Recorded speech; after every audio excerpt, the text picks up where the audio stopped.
Oke, kali ini kita bakal bongkar dokumen yang memulai sebuah revolusi. Sebuah white paper, cuma 9 halaman, dari sosok super misterius, Satoshi Nakamoto. Dokumen inilah yang melahirkan ide gila tentang sistem uang tunai elektronik peer-to-peer. Yuk, kita bedah bareng-bareng gimana ide ini bisa mengubah dunia. Nah, buat ngerti kenapa Bitcoin itu ada, kita harus balik dulu ke pertanyaan paling mendasar yang diajukan Satoshi. Di era internet yang semuanya serba nyambung kayak sekarang, kenapa sih kita masih butuh perantara kayak bank cuma buat ngirim uang?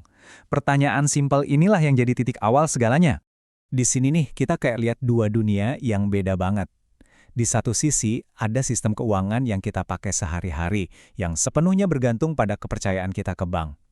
Di sisi lain, ada visinya Satoshi, sebuah sistem di mana rasa percaya itu diganti sama kepastian matematis. Ini bukan sekedar perbaikan kecil loh, ini perubahan cara berpikir yang total. Oke, kita masuk ke bagian pertama dari white paper-nya langsung. Di sini, Satoshi ngejelasin dengan detail apa sih yang salah dengan cara kita bertransaksi online selama ini. Poin-poin ini langsung dari white paper-nya loh. Coba deh bayangin, biaya transaksi yang bikin kita mikir 2 kali buat beli kopi pakai kartu kredit. Atau gimana para pedagang harus super hati-hati sama penipuan, sampai-sampai mereka harus ngumpulin data pribadi kita yang sebenarnya nggak perlu. Satoshi ngeliat ini semua bukan sebagai fitur, tapi sebagai cacat bawaan dari sistem yang ada. Dan kutipan ini, wah ini intinya banget. Misinya itu bukan buat nambal sistem yang udah ada, tapi buat menggantinya. Membangun sesuatu yang baru dari fondasi yang sama sekali beda. Bukti matematis, bukan lagi sekedar percaya buta sama institusi. Oke, masalahnya udah jelas. Terus, solusinya apa dong? Nah, disinilah Satoshi ngasih jawaban yang elegan tapi radikal banget. Dan inilah definisi Bitcoin, langsung dari abstrak white paper-nya. Kata kuncinya di mana? Tanpa melalui sebuah lembaga keuangan, ini pada dasarnya adalah uang tunai versi digital. Uang yang bisa Anda kirim ke siapapun, dimanapun, semudah Anda ngasih uang cash dari tangan ke tangan. Dan ini yang paling penting.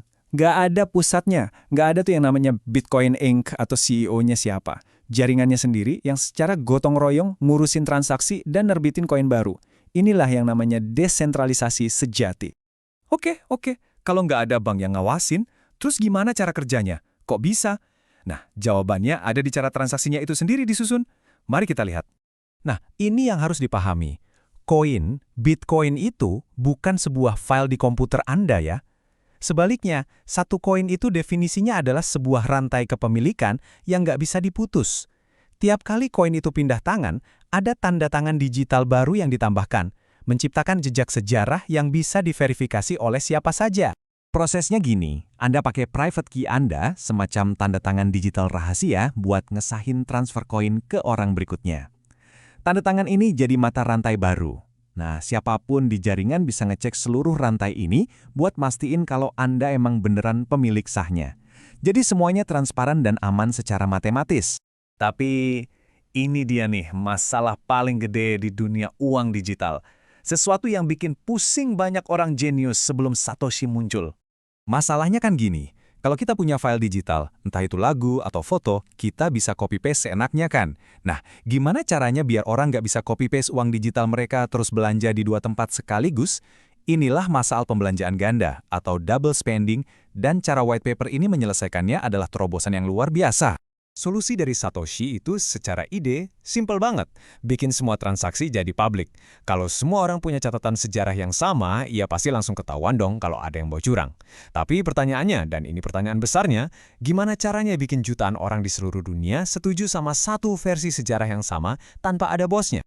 Nah, disinilah kejenisannya muncul. Mekanisme yang sekarang kita kenal sebagai blockchain. Jadi, transaksi-transaksi dikumpulin jadi satu blok. Terus, komputer-komputer di seluruh jaringan, yang kita sebut penambang, itu berlomba mecahin teka-teki kriptografi yang super susah. Ini bukan soal pinter-pinteran, tapi adu kuat komputasi.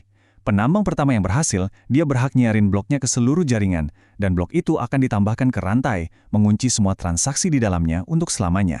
Konsep inilah yang namanya proof of work. Dan analogi satu CPU satu suara dari Satoshi ini keren banget. Jadi votingnya itu bukan pakai alamat IP yang gampang dipalsuin, tapi pakai kekuatan komputasi.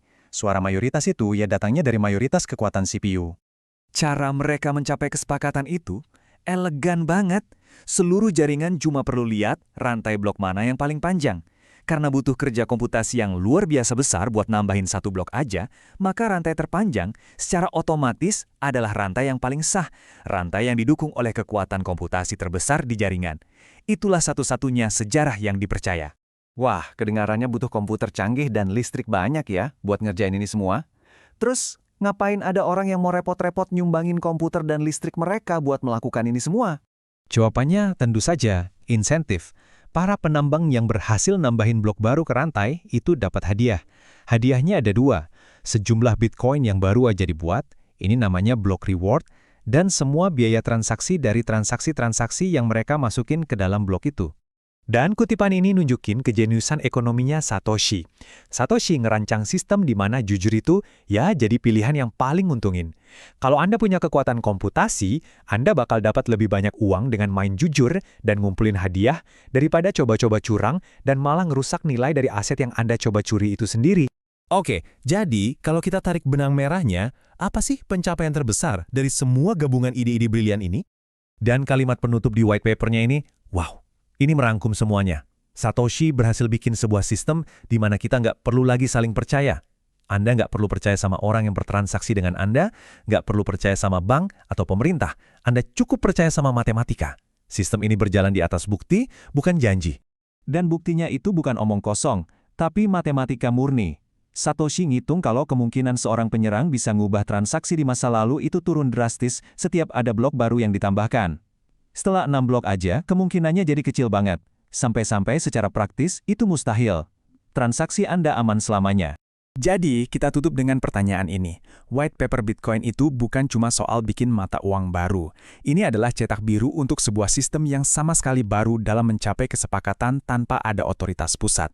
Kalau kita bisa menghilangkan kebutuhan akan percaya dan menggantinya dengan bukti, kira-kira apa lagi ya yang jadi mungkin? Itu pertanyaan yang sampai hari ini masih terus kita coba jawab bersama.